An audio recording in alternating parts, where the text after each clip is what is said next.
just a welcome to the October 19th Climate Action Plan webinar. We're letting people into the webinar right now. We'll be starting in a few minutes, but I just wanted to extend a welcome and thank you for joining us tonight as part of reviewing the draft Climate Action Plan.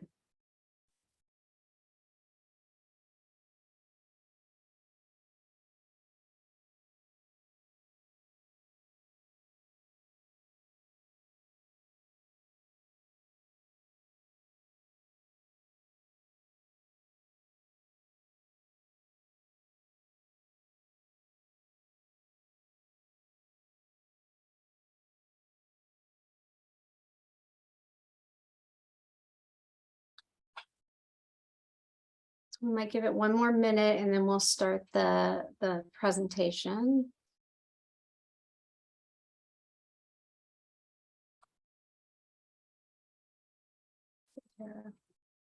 All right, well, why don't we get started and people can always hop on as soon as they decide to join us.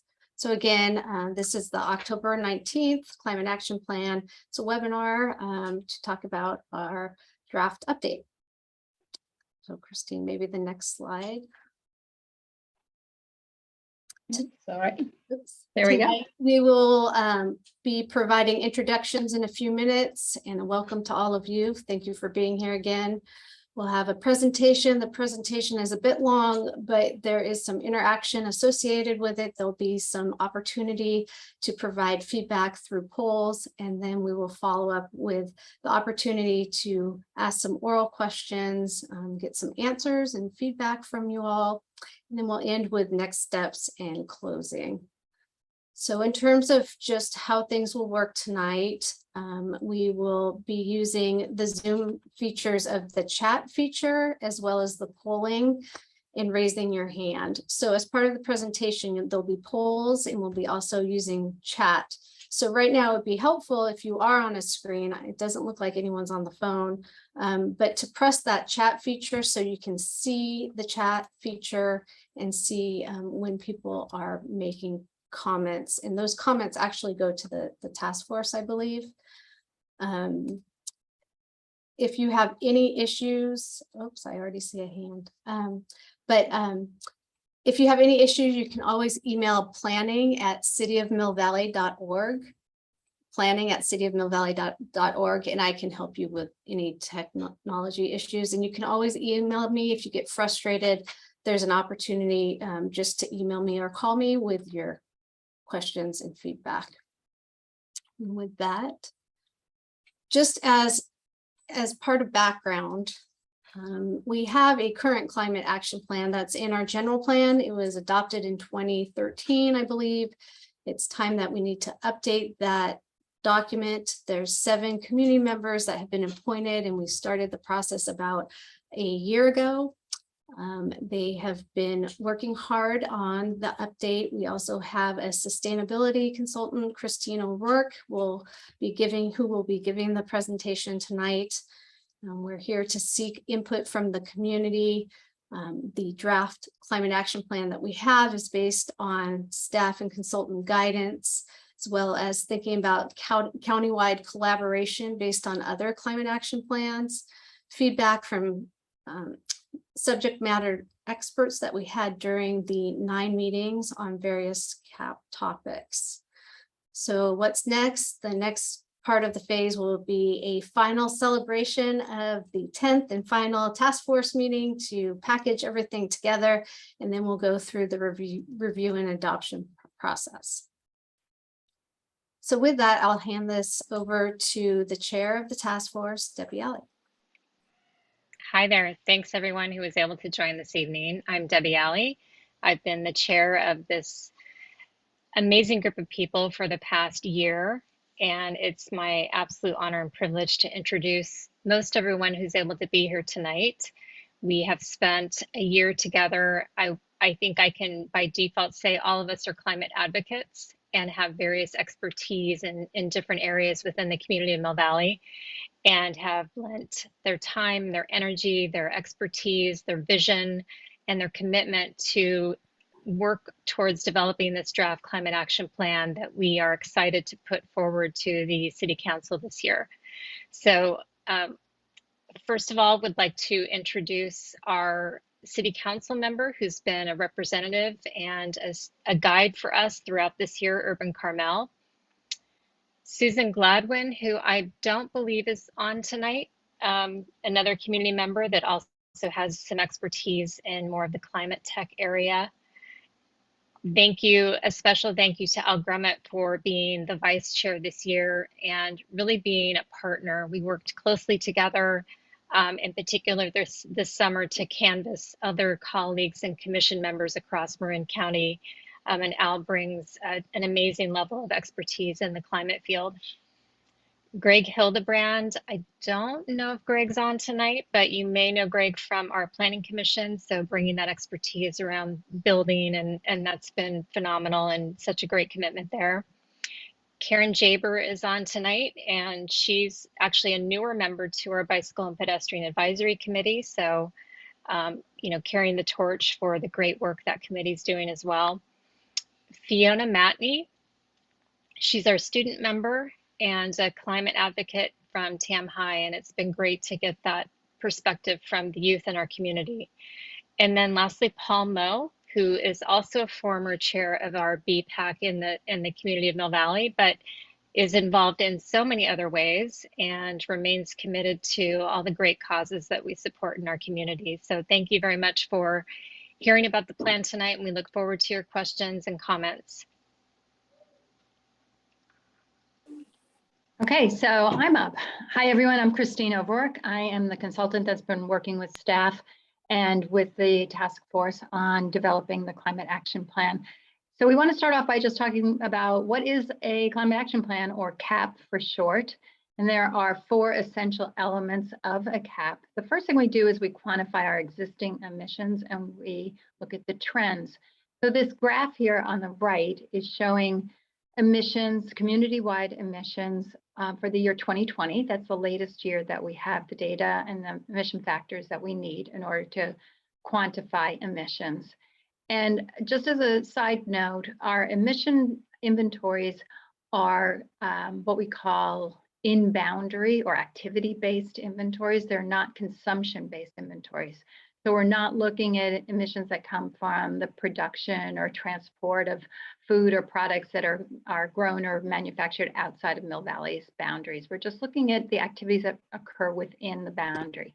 So the largest sector, the source of emissions comes from the transportation sector, and that's more than half. And then a third comes from natural gas in the built environment. And then these other sectors are much smaller. And I'll be talking more about these sectors and these sources of emissions in the presentation. So once we quantify our existing emissions and trends, then we establish emission reduction targets. And so the climate action plan is identifying those reduction targets for 2030 and 2045. One of the things is that we must meet the statewide goals that the state has established, which I'll be talking about. And then the third element is to identify programs that will reduce emissions. So we look at the state programs and what impact that will have on reducing emissions in Mill Valley. And then we look at all kinds of local programs to reduce emissions. And these are both programs that the city can do to reduce emissions from government operations, as well as programs that the city can undertake to help the community to reduce their carbon footprint. So the plan itself is really a policy, it's overall policy direction, and with a lot of programs that need to be implemented over time. There is an implementation plan included in the appendix in the climate action plan, or will be. It's not in the draft, but that will help to identify the department that's responsible for it and to give some prioritization for which programs should be implemented first. And then finally, we do the emissions reduction calculation. That is in the appendix of the plan. And this is all based on implementation, full implementation of all of the programs that are in the climate action plan. And if you look at that appendix, that's where a lot of the detail is. That's the metrics that we use to measure progress, as well as the targets that we're looking to hit for each program. So when we started this climate action plan update, as Danielle said, the last climate action plan was adopted in 2013. So we needed to start off by just updating data. As I said, we've used the 2020 emissions inventory, and we need to establish new emissions targets. The last 2013 climate action plan was geared towards meeting 2020 emissions reductions, and which actually the city did meet. We also wanted to utilize the county-wide climate action plan template. This is a template that we've developed at the Marin Climate and Energy Partnership. It was first adopted by the city of San Rafael. And since that time, it's been used by, I believe, 7 other Marin cities, plus the county of Marin has adopted an updated climate action plan using this template. Each time we use it, we make it even better. And that is certainly the case with what happened in our process with the CAP task force here at Mill Valley. One of the reasons we use this template is that it really helps us to, it's much more cost effective. It's more cost effective to use it when developing the climate action plan in the first place, but also as we're implementing the programs, because then we can collaborate on a lot of countywide initiatives as we move forward. So the state goals are to reduce emissions by 40% below 1990 levels by 2030. That's a statewide goal. And then just recently passed legislation to achieve carbon neutrality by 2045. And of that, 85% would be through mitigation or reduction of direct greenhouse gas emissions. So we also wanted to be sure that we were identifying strategies that were impactful, that were really going to reduce emissions beyond the state requirements. And we were looking to base these on achievable implementation. What are the staff resources that we have or could have in order to implement them? What kinds of technologies are available, even if they haven't really scaled up yet, but are really promising that we can rely on to reduce emissions. So the statewide reduction targets, the state has been working since 2006, actually really 2005, to reduce emissions. In 2006, the legislature passed Assembly Bill, or AB 32. So that was the first legislation, and that was to reduce emissions to 1990 levels by the year 2020. The state has achieved that, and the city of Mill Valley achieved it as well. The next legislation was passed in 2016, that's Senate Bill 32, and that is to reduce emissions 40% below 1990 levels by the year 2030.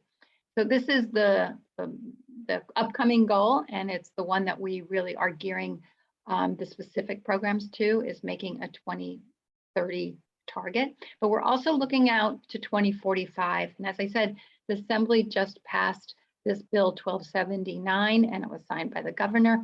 And it enshrines this goal for the state of California to hit net zero emissions or carbon neutrality.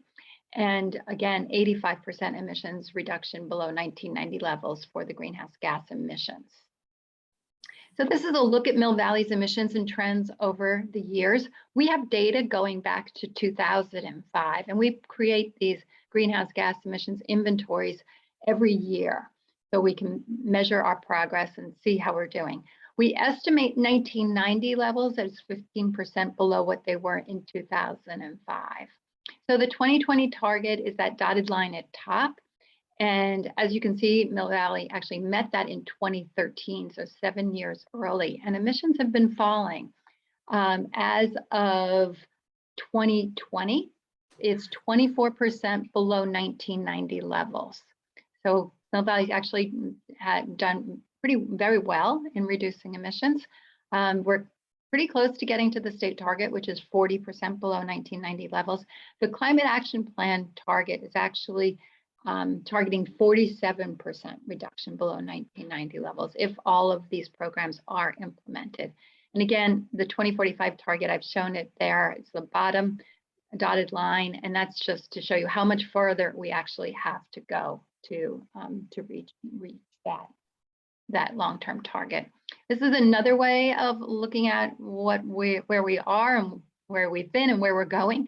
The actual greenhouse gas emissions for Mill Valley is that solid blue line. The business as usual forecast is looking out to 2030, considering the growth in housing and population that the city is expecting. It's actually, we're forecasting a 7% increase in greenhouse gas emissions. That is if no additional programs are undertaken to reduce emissions. The purple line is the state goal, and again, the cap target at 47% below 1990 levels is shown there in the green. So there are these 6 cap areas, the focus areas that have been that are highlighted in the climate action plan, and I'll be going through well, at least the first 5 of them. I just wanted to point out on this slide that the largest emissions reductions are coming from the low carbon transportation sector. That's almost half. And as you'll see, most of those are even coming from a strategy to switch to electric vehicles. Then the next largest is renewable energy and electrification of buildings. That's at 27%. Energy efficiency and green building is next. And then some smaller emissions from, well, we have waste reduction and then some smaller ones from water conservation and sequestration. So I'm going to talk a little bit about each one of these focus areas, give you some background information, some trends, some opportunities where we see opportunity for reducing emissions further, and then talk at a pretty high level about some of the programs that we've included in the climate action plan in order to reduce emissions and to capitalize on some of the trends and some promising technology. So first, let's look at transportation. Here is the trend. So these charts that I'm going to show you, the blue lines, the blue bars are, in this case, the vehicle miles traveled. And then the red line is the emissions. So for this one, you see that vehicle miles traveled have fallen. I believe it was about 15% that vehicle miles traveled have fallen since 2005. When we talk about VMT for short, we're talking about trips that start or end in Mill Valley. And we're not talking about, we exclude any pass-through vehicle trips. But the emissions have fallen even more. They've fallen by 30%. And that's because we actually have improvements in fuel efficiency, and there's more alternative fuel vehicles that are being driven as well. So those electric vehicles really help. Most of the emissions are coming from passenger vehicles. 84% comes from passenger vehicles. So the opportunity here is to continue to reduce vehicle miles traveled through walking and biking, and also to switch to electric vehicles. One thing I want to note, by the way, about this VMT, it's based on a model that was developed a few years ago, and the model is currently being updated. So we'll see if where we actually are with our VMT in the next few months. So some more information about existing conditions. 60% of employed residents in Mill Valley drive to work alone. So only 40% are either biking or walking or carpooling or taking public transit. Also, 50% of school trips are green, meaning 50% are not. So 50% of children are getting, kids are getting to school in a family car. They're driving themselves if they're high school students, or their parents are driving them. So for our programs, we think one of them is to increase biking and walking by building out the infrastructure and supporting safe routes to school programs. Another one is to encourage employers to provide transportation demand management programs. For large employers, this is actually required by the Regional Air Resources Board.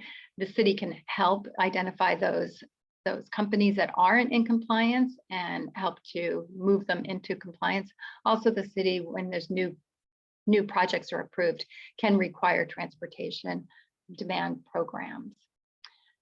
There's also another program to work with Marine Transit to expand ridership and to electrify the fleet. There is some state laws around electrification that will require all buses to be electric by the year, I believe it's by the year 2040. And then there's another program to phase out gas-powered landscape equipment. So this is not just leaf blowers, but lawnmowers and hedgers and all the other kind of landscape equipment that we use. Now, around electric vehicles, the state certainly has a lot of goals around switching us to and electrifying our fleet. There is new, it's not legislation, but the California Air Resources Board is pursuing this idea that we're going to be requiring new passenger vehicles sold in California to be zero emission by 2035. When we say zero emission, we mean battery electric vehicles as well as plug-in hybrid electric vehicles. And so medium and heavy duty trucks will be required to all be zero emission by 2045. In Marin County, we are the second highest of ZEV adoption in California. In 2021, almost 6% of the light duty vehicles registered in Marin County are ZEVs, and that's even higher in Mill Valley. It's almost 9% of vehicles registered in Mill Valley are ZEVs, they're electric vehicles. So our proposed climate action plan programs, one is that we're targeting at least 35% of passenger vehicles in Marin to be zero emission by 2030. So that's an average across Marin. We probably will be higher in Mill Valley, might be lower in some other communities, but 35% overall. And how we're going to get there, there are a number of measures that are included in the CAP. One is to install public electric vehicle chargers as well as fast chargers. And then another to require workplace and multifamily electric vehicle chargers and EV ready parking spaces that go beyond the state building code. And I'll talk a little bit about that in an upcoming slide. But essentially, most of the, this 9% of registered vehicles in Mill Valley is occurring because it's happening at single family homes. People are installing chargers and that's where they're charging their EVs. Not a lot of it is happening at public chargers, but in order to get to beyond the people who own single family homes, we really need to be focusing more electric vehicle chargers in multifamily development, especially as we're assuming that we're going to get a lot more multifamily development all throughout Marin County in response to our regional housing need allocations. So we're going to move on to our first poll question. And so Danielle, by the way, I'm not going to be able to see the results. So if you could, when you launch the poll, also call out the results. This is just because of the way my screen is setting up. So the first question is about the about our CAP target for EVs. We're targeting 35% of passenger vehicles to be zero emission vehicles by 2030. The question is, how will you help us meet this target? And there are three responses. You can say, I own or lease an EV. Second, I will purchase or lease an electric vehicle by the year 2030. And the third one is that you need more information or just not sure. Now, if you already own a lease, an electric vehicle, that's great. Maybe you have plans to add a second EV by the year 2030. You can make those comments in the chat. So go ahead and make your choices. Great. We have a few people. I'm going to give it another second and let the two other people that haven't commented. And if there's an issue or if you're on a phone, I'll follow up with an email providing the opportunity to email me back with comments as well. So let's see here, one more second. And if you want to use the chat feature instead, that's always an opportunity too. So we have 8 out of 9 people participated. So thank you for that. And it looks like we have a few that have already leased. 3 out of 8 have leased an electric vehicle. There's several that are interested. 3 are interested to purchase an electric vehicle or bike. And there are 2 that need more information. So we'd love to know what more information is needed to help make that switch. And I'm happy to follow up after the webinar on that. Great. Okay, thank you.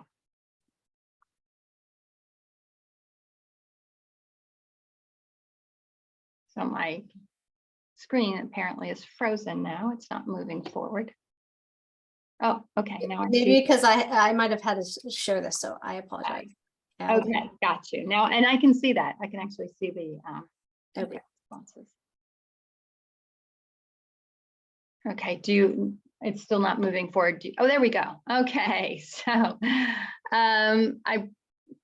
I promised you that I was going to talk a little bit more about EVs and what the state code is. So just some definitions here. An EV capable space is one where there is electrical capacity available at the electric panel, and that there is some raceways that are available, but there isn't an actual receptacle or a charger available. So this is kind of the first step in preparing a development for making it EV capable.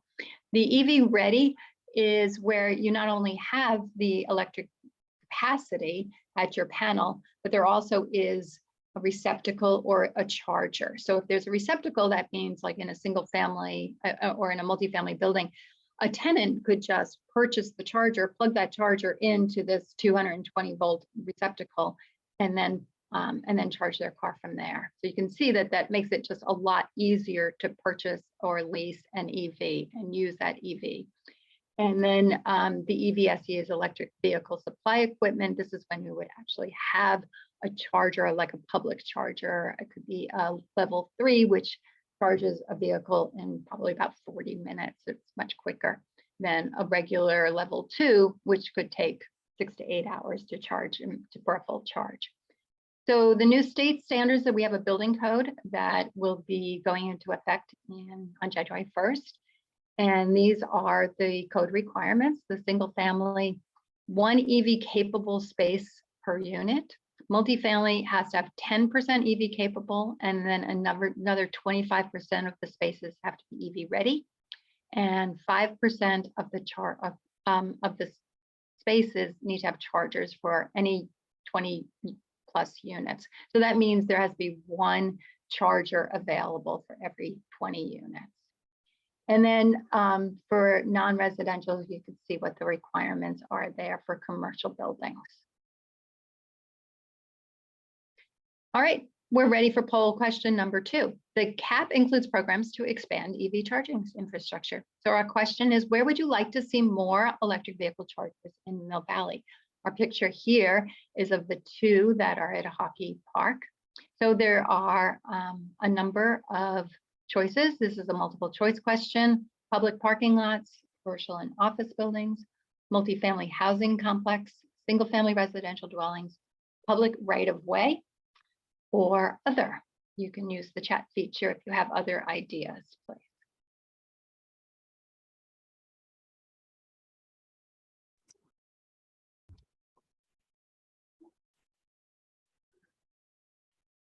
Give it a few more seconds. I'm not sure if it's true for everyone, but if there is issues with the chat feature, again, we'll have some time for questions and answers after the presentation. Okay, let's see if we can get to eight people like last time. There we go. See, the 9th person might not be able to access right now. So I'm going to share the results here. So it looks like there's a little interest everywhere to provide these electric vehicle charging stations, which is, I think, makes sense of what we're hearing in the community as well. We need a little up in the hillsides as well as some in the parking lots and commercial office buildings for workers and multifamily. So that makes sense. Great. Okay. Thank you, Danielle.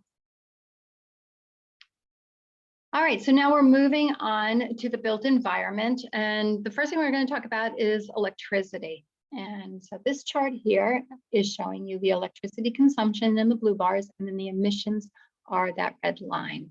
So purchased electricity use is down 10% since 2005. And that's from a combination of a couple of things. First of all, some of it is because the residents and the commercial property owners are installing solar. And so that reduces purchased electricity. Also, we're seeing that some of this is due to energy efficiency improvements as well as conservation.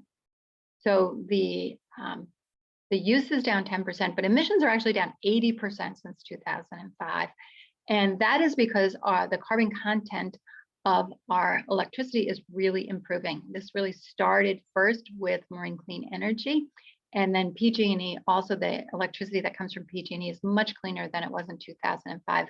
There is state legislation that requires a portion of the electricity to come from renewable energy sources, with a goal that by 2045, it will all be coming from renewable energy sources. So here we see that the opportunity, because our electricity is so clean, is to convert our vehicles and our natural gas appliances and systems to use greenhouse gas-free electricity.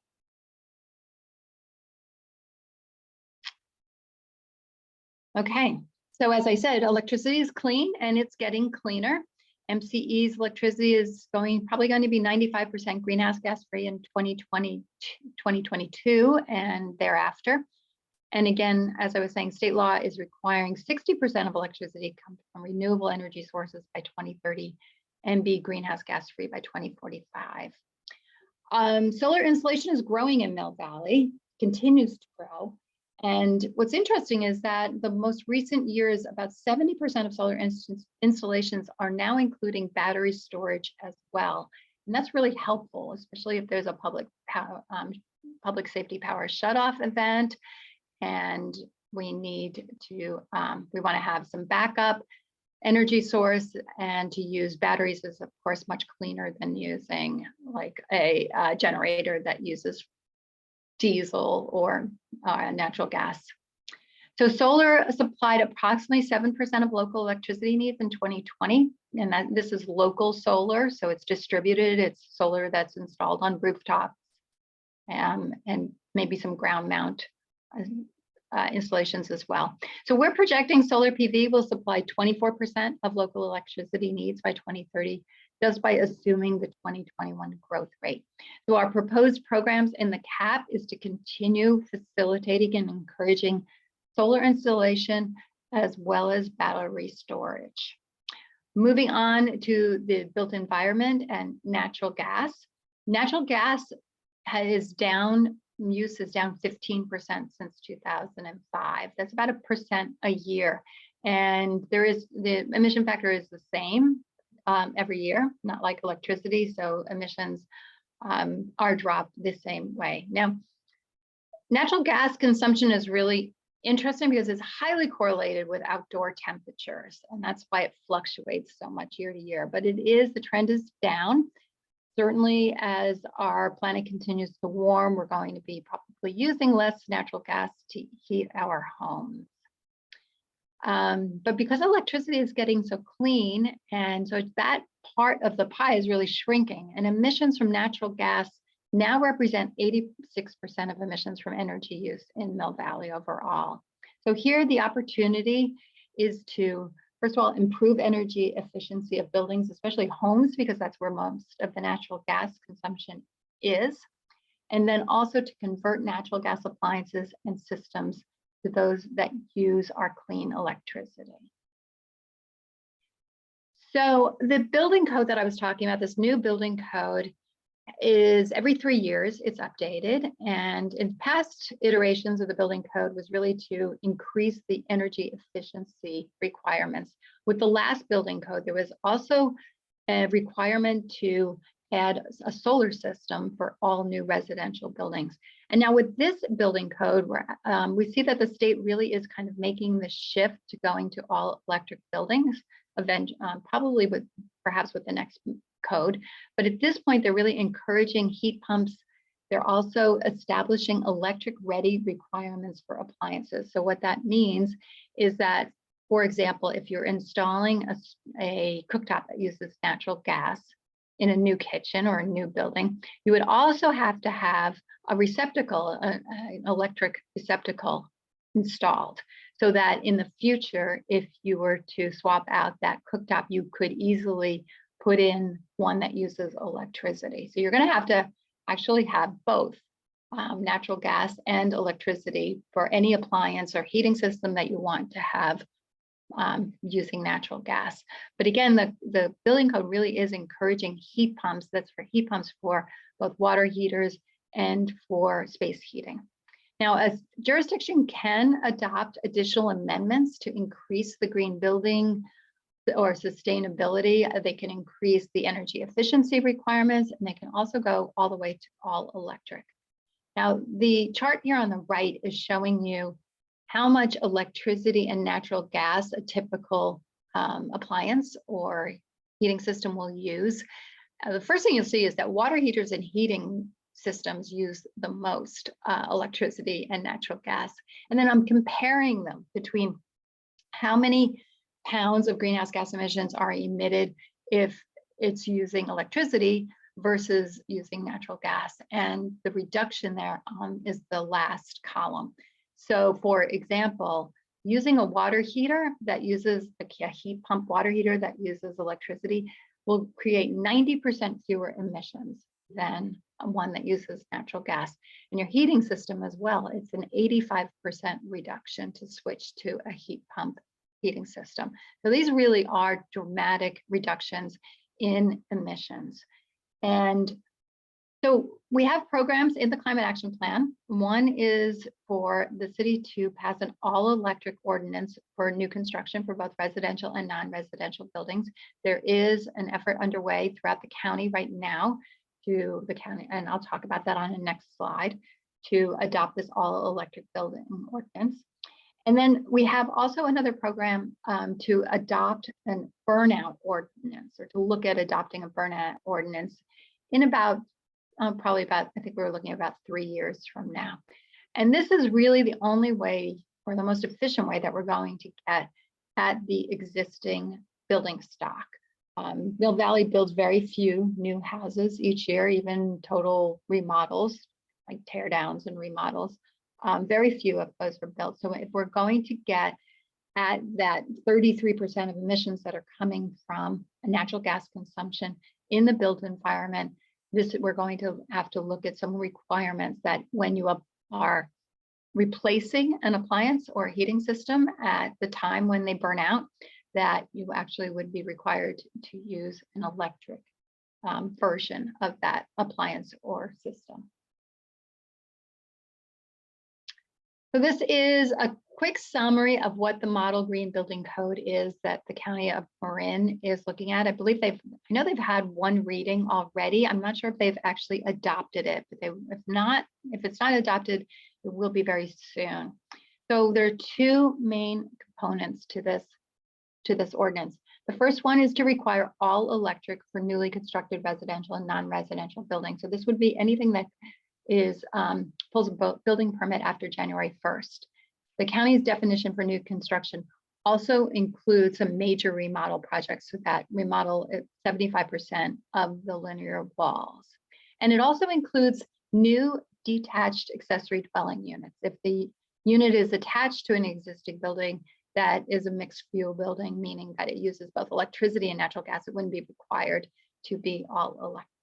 There are some exemptions in this ordinance. One is for life safety risk for occupants. For example, if a multifamily building needs to have backup generators, or like if there's a power shutoff, they can operate the elevators or have emergency lighting available in the hallway. So there is an exemption for that. Also an exemption for commercial kitchens that want to use natural gas for cooking. And then the second component of this building code is to require some type of energy efficiency, solar, electrification, or electric readiness measure or measures for renovations of existing single-family homes. Now, it's a kind of a pretty long list, and it allows the applicant to choose what is most, what they would prefer to do. And it also does not apply to any homes that are built after 2010 or projects that are less than 750 square feet. And there is an exemption here for low-income renters and owners if the upgrade is a burden for those folks. So this brings us to our poll number 3 question, which is, should the city adopt a green building reach code that is similar to the county's? And we have 4 choices: yes, no, maybe, or if you have other ideas, you can use the chat function. So Danielle's launched that poll. And I do apologize. For some reason, the chat is not working, but we will have an opportunity again that you can provide feedback at the end, and I'm always available either by email or by phone to provide additional input. So I'm trying to work on that chat feature as we go through this. So I am going, I think this 9th person might not have the opportunity. So I'm going to share the results. Yes, 100%. 100%. All right. There we go. Very good. That's very interesting. Okay, so moving on to energy efficiency and the sustainable materials programs. We have programs in the Climate Action Plan around both of these topics. First of all, energy efficiency has been, or energy use, both natural gas and electricity, has been declining at about 1% per year. So we are projecting to continue that trend. One of the ways we'll achieve that is by continuing to work with PG&E and MCE and any other entity to promote programs and rebates and energy audits and financing alternatives around that allow you to install or make some kind of energy efficiency upgrade. The city, there's a program also for the city to upgrade the remaining streetlights to LEDs.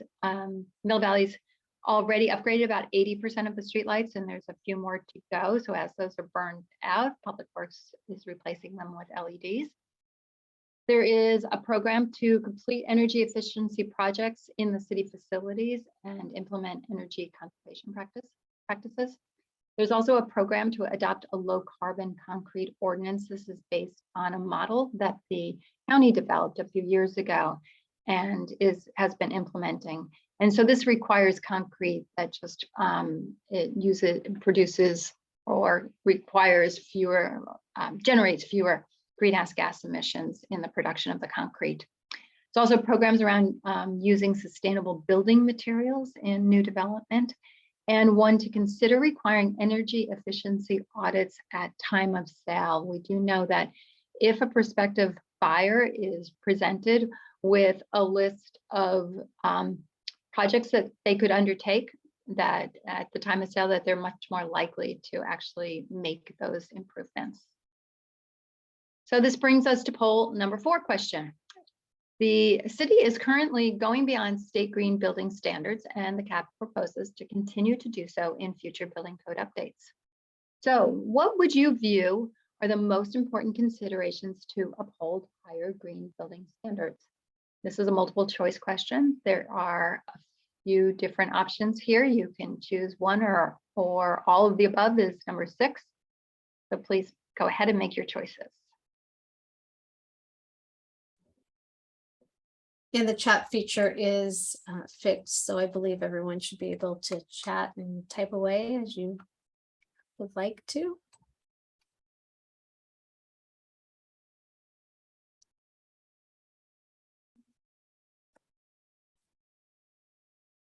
I'll wait one more minute here, get other people's input.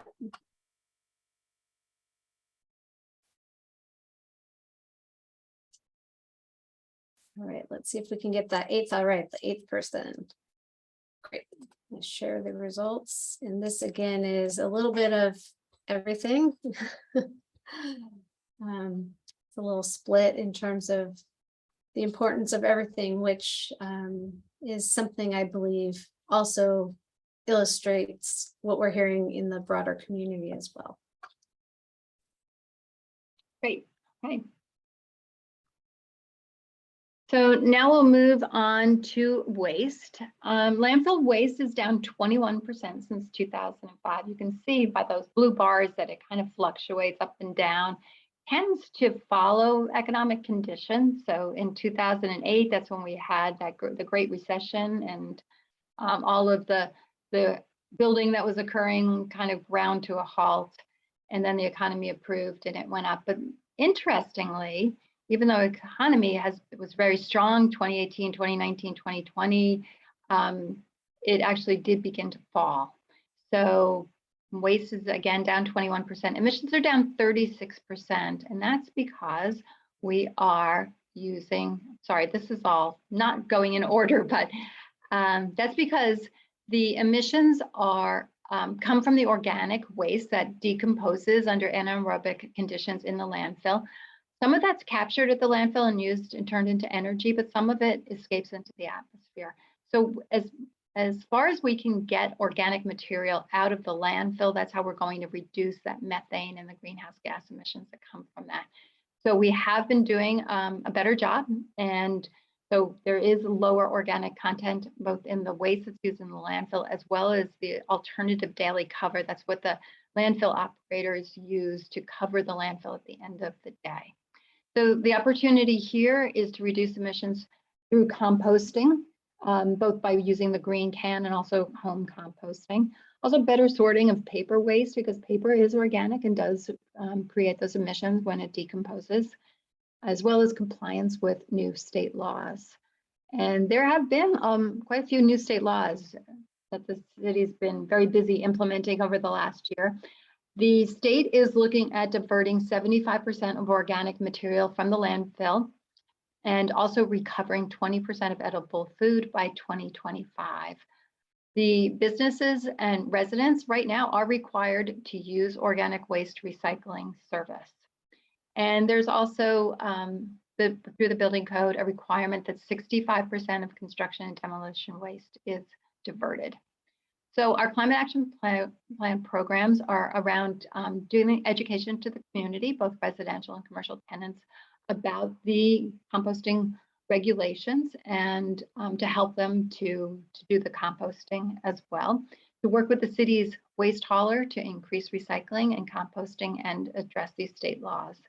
And then if all else fails, we have a program in the CAP to consider revising the franchise agreement with the waste hauler to invest in new solid waste processing infrastructure that actually removes recoverable materials rather than the hand picking that is done currently. And then finally, the water trends. So water consumption is declining. That's the blue bars. It's been going down about 1% per year. So we're 15% lower than we were in 2005. The emissions are that red line. And so when we talk about the emissions that come from the water sector, we're really only talking about emissions that come from the energy that's used to pump and treat and convey water from the water source to the water users in Mill Valley. We're not talking about the energy that's used to heat water, like in businesses or in homes. That is used, that was calculated and quantified in the built environment sectors. So the energy that our water suppliers are using, they're using greenhouse gas-free electricity. So MMWD uses MCED green electricity.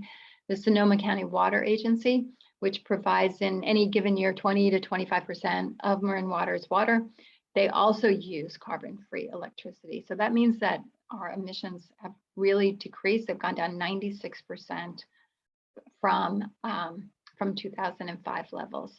Now, the opportunity here, though, is even though our emissions are pretty negligible from this sector at this point, we really do need to continue to reduce water use, especially in order to adapt to future droughts. We know that the planet is warming, and the projections are that we will have longer and more extended droughts in the future around in Marin County. So our water programs are to continue to reduce water consumption by 1% per year. We're doing that through a variety of different programs around water, using water efficient landscapes, water efficient fixtures, also gray water systems, and perhaps using recycled water. So there are some other sections that, in the interest of time tonight, I'm not going to go into, but there are sections on sequestration and climate adaptation, community engagement, as well as implementation and monitoring. So the CAP results, as I mentioned earlier, the CAP programs, if they're all implemented, will reduce emissions 47% below 1990 levels by 2030. A lot of these actions are ones that the city can take and to reduce government operations, and also, again, to either encourage or regulate city residents and businesses to reduce their emissions. But really, many of these programs are going to require action and behavior change by the community. And so the community really needs to do its part to help the city to achieve this very ambitious target. So that will bring us to our last poll question. That is, what are you willing to do or learn more about? And we have 8 different options. Again, this is a multiple choice question. And they range any ideas from buying an electric vehicle or leasing an electric vehicle to composting at home. One of the options is to sign up for a Resilient Neighborhoods program. There are a number of households in Mill Valley that have already signed up for this program. It provides 5 classes, and they have in-person and virtual classes as well. And you can learn all about different ways to reduce your emissions. You can learn about incentives that are out there and rebates and great products to use. And they put you kind of on a diet to reduce your greenhouse gas emissions. And it's a great program. So that's one of the options here. So we had one person, we have a few people. I'll just mention one of our attendees, Marilyn Price, commented that she doesn't own a car, so she helps in not only reducing emissions, but not even purchasing an alternative EV. So that should have been an option there. So I just want to give a shout out to Marilyn on that. And we have actually everyone participated, so I appreciate that. I'm going to share the results here. So it sounds like there's a little of everything, which we really appreciate and would be helpful. Again, as Christine mentioned, behavior change is key to getting us to that reduction of the 47%. We're interested in helping the community. Education is important, as well as resilient neighborhoods, as Christine mentions, really is an opportunity to walk through and take baby steps and actually work with someone that would facilitates your ability to make the changes and gives you kind of a backbone to make the changes, as well as the information to make the changes. So I appreciate that. I'm just going to mention here, let's see what Fabrice has to say. Fabrice has taken many of the actions except for completing electrification in the home. So there's only one for the future actions. Great. Thank you. Fantastic. Okay, so at this point, we're going to stop and do some Q&A, and you can provide any comments that you would like to. I'm going to close that. And so I am going to stop sharing.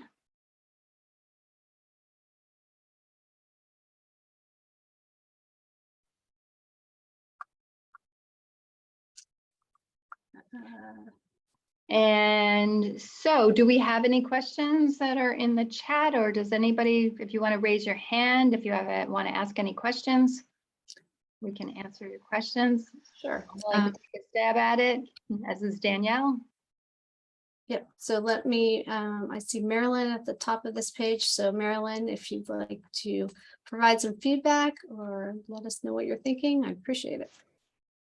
Well, one, I think your presentation is absolutely excellent. I wish everybody in Mill Valley would be able to view it to see what you've been up to and what you're doing.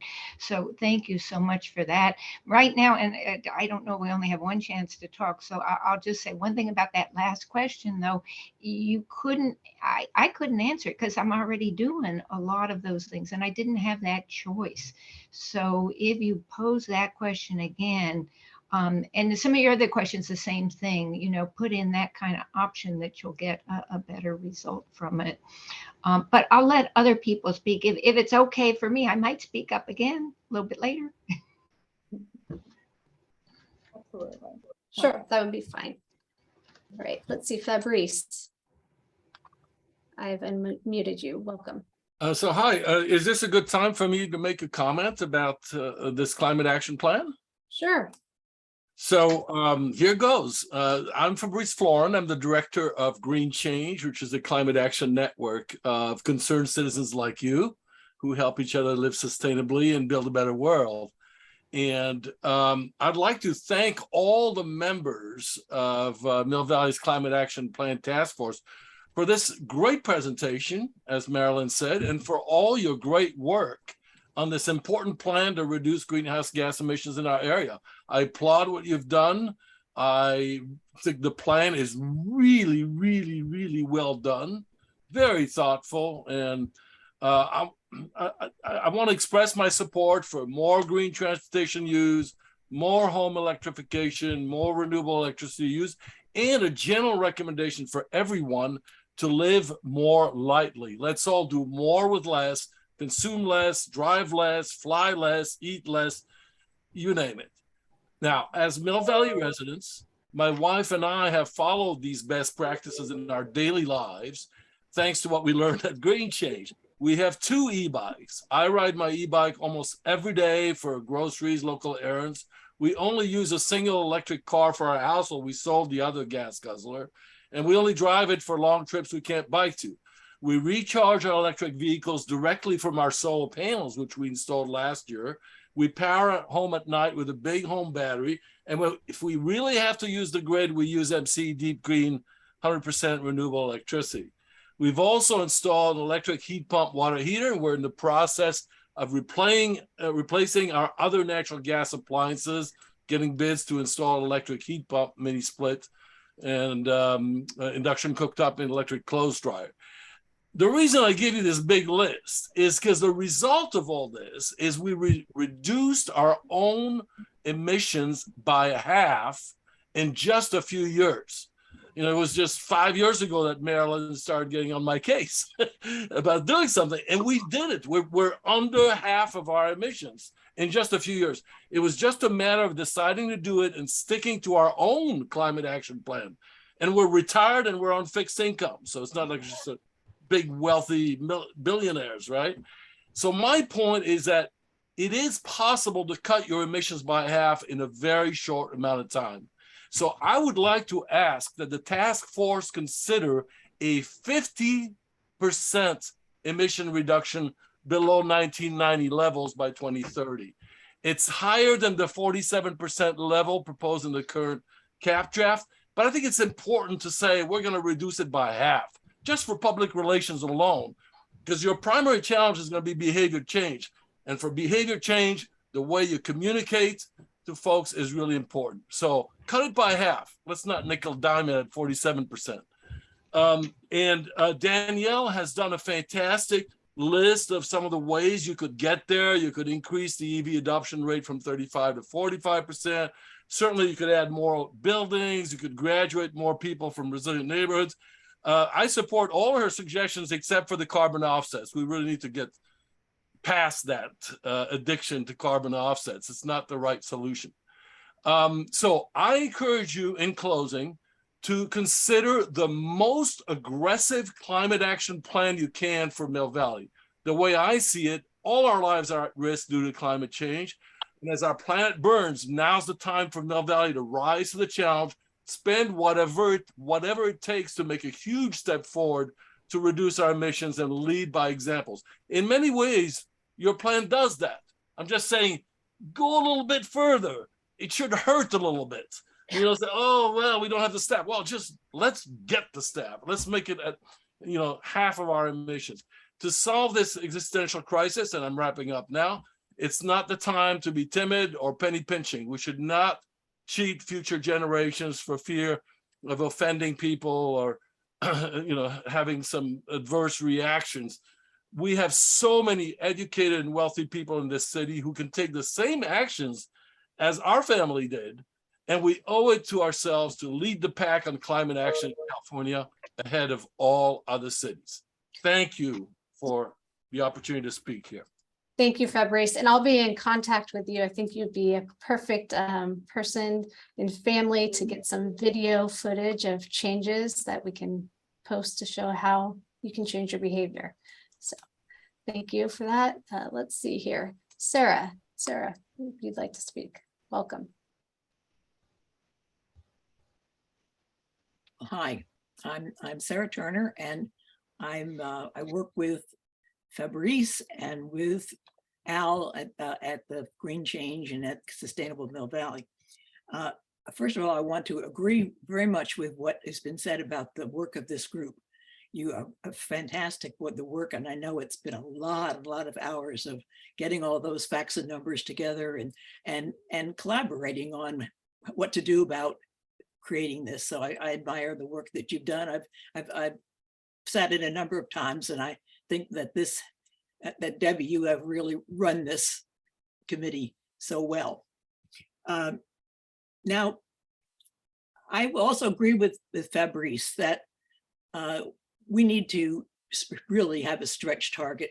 I know that we talk about Fairfax saying they're going to do 100%, but I know that people there say, look, we'd rather miss 100% than be satisfied with something less than we could really do. So I support it. Let's raise it to 50%. And I like the idea that it's got a ring to it saying we're going to get it half. And I believe that there are so many things happening all the time that give us more opportunities to reduce our emissions. And I also know all the time we are hearing more and more that this climate change is going faster. Our oceans are getting warmer. The ice is melting, and I think that we have to up in order to meet that kind of challenge. Now, the other thing I'd like to say is that I'm really jealous of what Fabrice has just said he could do in his home. I rent a condo in a multi-unit campus, and I can't do any of those things. When that list came up, what are you going to do? Well, I can compost, and I'm not going to buy any more cars. I'm 85 years old, and I may not be even driving for very much longer. So I couldn't do those things. So I was pretty, sad that I couldn't click those buttons, because my landlord just replaced last year our gas furnace with another gas furnace. And it dismayed me, but I had no power at all to change that. Is there something that you can do in this plan that encourages, hopefully requires, multi-unit developments to take these actions that we know must be done? We don't even have a green compost bin. We have all of our recycles put in one bin. They're not even like 1 week one and the other. And I'm sure it just all goes into the landfill because it's all mixed up. It's dirty by the time it gets there with all the cans and everything. So work on it, please, what can be done with multi-unit developments. Thank you, Sarah. I appreciate that. Okay. Deirdre, I just unmuted you. If you'd like to speak, welcome.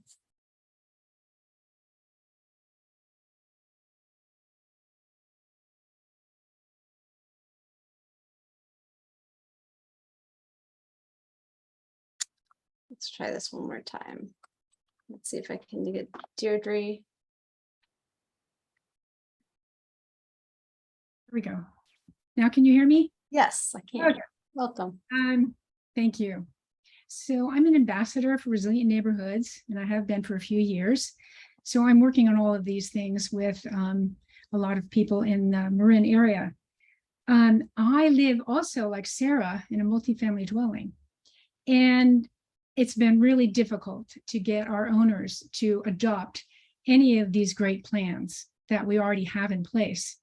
I had to fight tooth and nail to get a green bin, one green bin for 70 units. And the one we got was the grungiest thing I've ever seen in my life. I offered to clean it. They said, nope, liability is too much. Please don't clean it. So we're using this grungy thing. I also wrote up an explanation of why it's so important to have a green bin, what the composting means, keeping all of that out of the landfills. And I said, you know, would you please pass that around to all the residents? And they said, oh, thank you very much. And they never did anything like that. Now, recently, I had PG&E turn off my natural gas pilot to my heater because I didn't want to use any more natural gas. I really don't need it. And when the owner found out that I did that, he accused me of disconnecting an important utility that was part of my contract, part of my lease. And the language that he was threatening me basically. And when I explained to him, I haven't disconnected anything. You can turn the pilot back on anytime you want to, but there are reasons why I don't want natural gas in my apartment. So he's let that go, I hope. He's relaxed a little bit. And when I explained to him, I'm an ambassador for resilient neighborhoods, I also gave him a lot of this information that you gave us today, that Marin wants to be carbon neutral by 2045 and cut greenhouse gas emissions 40% by 2030. And the construction codes are coming down the peak very fast, and everything will have, all new construction will have to be electric. So I'm just, you know, I also want a charging station here. We have none. And I can just imagine when I bring that up, if I do, you know, what a battle it'll be. So I'm just wondering what the accountability is on how you're actually going to get owners of the multifamily dwellings to implement all these wonderful things that we should have. Great, thank you for your comments. And I'm going to follow up with you, Deidre, on a few of those items in terms of accountability, and can communicate with you a bit more on that. So let's see here. Let's take another comment. Great, thank you very much. Sure. Amy Dean, if you'd like to speak, welcome. Hi, yes. So thank you so much for this presentation. I want to just agree with Fabrice and Marilyn in that I think the communication out to the residents of Mill Valley is would be really, really useful and important to get the, you know, community in support of all these incredible new actions. And then I wanted to say one thing specifically about the burnout laws for requiring existing homeowners to replace appliances and whatnot when they're broken. I really appreciate that you're considering low-income folks and making exceptions for those. So I think that's fantastic. And beyond that, you know, I think any kind of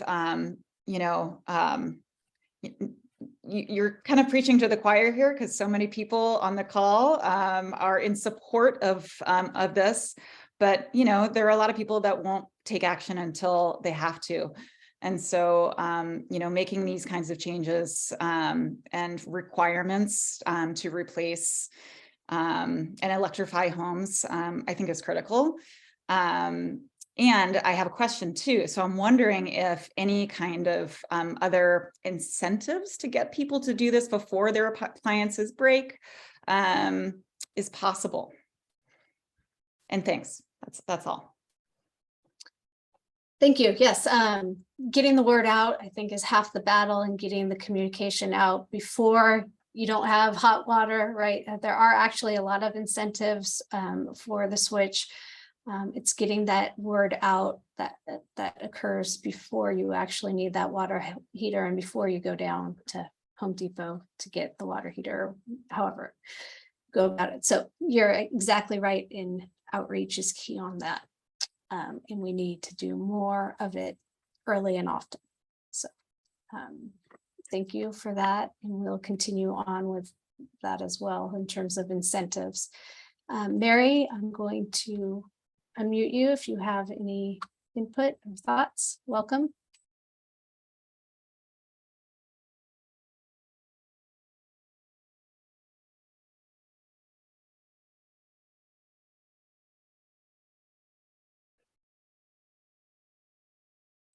Okay, let me try this one more time. Apologies. Thanks. There we go. Welcome.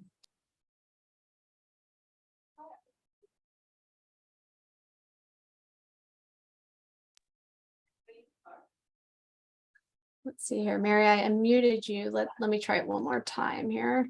In 5 minutes. Okay. How was he speaking? Well, did you hear me? Hi, I just wanted to say I really enjoyed the presentation. I've learned a lot. Thank you. I feel like only old people are on this. Yeah. Yeah. Only old people and only people who are like serious environmentalists. Yeah.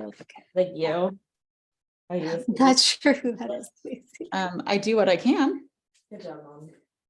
I don't know if I'm like, you know, Okay, my apologies. Let's see here. So Mary, thank you very much. I think that ends, and we'll end one more time. Marilyn, if you have one more thing to say, and then we'll wrap up.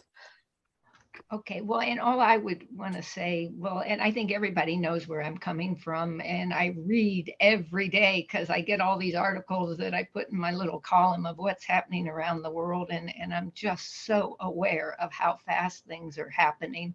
And I know here in the county, it seems like Fairfax and San Anselmo are setting the bar. I'd like Mill Valley to be the one to set the bar, you know, raise that to 50%. More education in particular is so important. We just are not reaching our residents. They're kind of living in la la land for the most part. So whatever we can do to get more people aware and more people acting. Thank you. Thank you. So with that, as part of next steps, we will be, thank you first for the feedback and input. We'll be using that as part of circling back one more time with the task force. We'll meet on November 16th. It will be in person at City Hall. We welcome all of you to come join us, and we'll be celebrating, hopefully getting to the recommendation to take the cap and give that to City Planning Commission and City Council for their adoption. As part of the November 16th meeting, we will be talking about implementation and priorities in implementation that are key. So, and we will be talking about targets a little more. So that's the agenda for the next meeting. Danielle, sorry to interrupt. I Yeah. see there's another question in the chat Sure. from one of the attendees. Sure. Let's see here. It's not in the chat. It's actually a raised hand. Oh, okay. Let's see who. Let's see.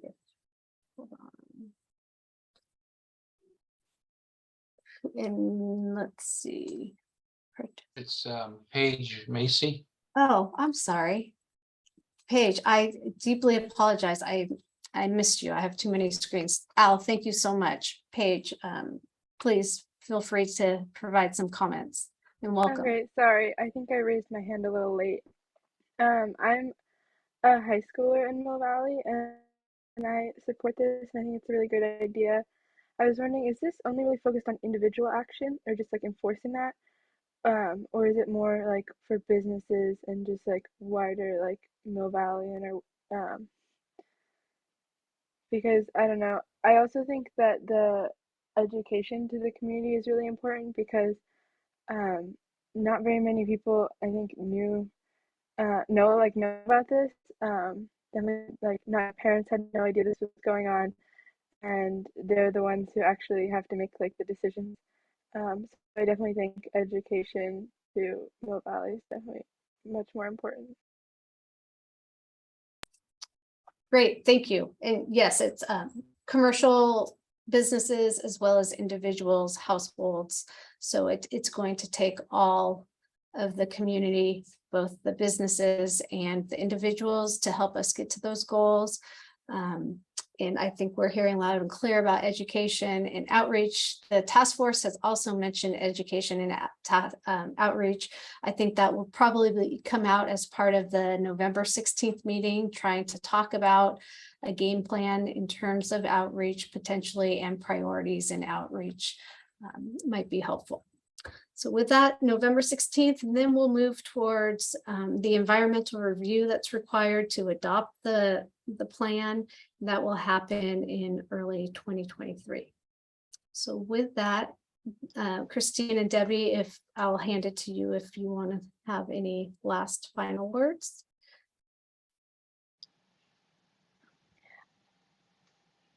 Thanks, Danielle. Oh, go ahead, Debbie. Okay. No, I was just going to add that, Danielle, I'll send you an email after this with 3 questions. Will you be able to send that out to the attendees? Yeah, sure. Can do that. Great.